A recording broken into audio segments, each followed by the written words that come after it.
রাসূল সাল্লাল্লাহু আলাইহি সাল্লাম নিজের হাতে মাত্র একজন কাফিরকে হত্যা করেছিলেন। কে সে আপনারা জানেন কি? আসুন আজকে আমরা সবাই জেনে নেই এবং ভিডিওটা শেয়ার করে অন্য ভাই বোনদেরকেও জানার সুযোগ করে দিবেন। রাসূল সাল্লাল্লাহু আলাইহি সাল্লাম নিজের হাতে মাত্র একজন খলিফাকে হত্যা করেছিলেন। সে ছিল উবাই ইবনে খালাব। উহুদের যুদ্ধ, চারদিকে বিশৃঙ্খলা, সাহাবীদের কেউ শহীদ, কেউ আহত, কেউ সৎভঙ্গ।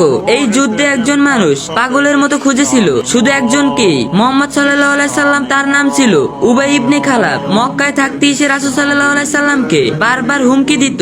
একদিন সে বলেছিল, আমার কাছে এক শক্তিশালী ঘোড়া আছে, আমি সেটার উপর চড়ে মুহাম্মদকে হত্যা করব।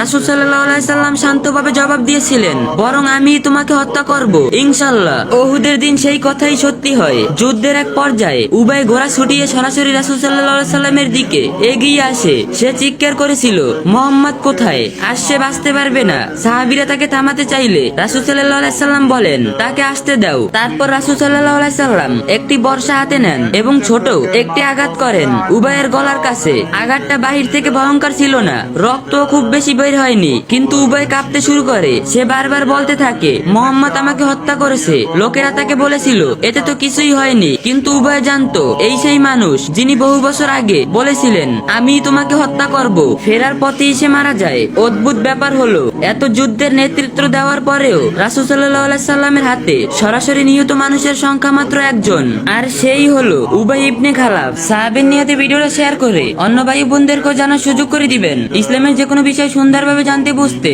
এই আইডিটি ফলো দিয়ে রাখুন, আর ভিডিওটা একটু বেশি বেশি কপি লিঙ্ক শেয়ার করে দিন।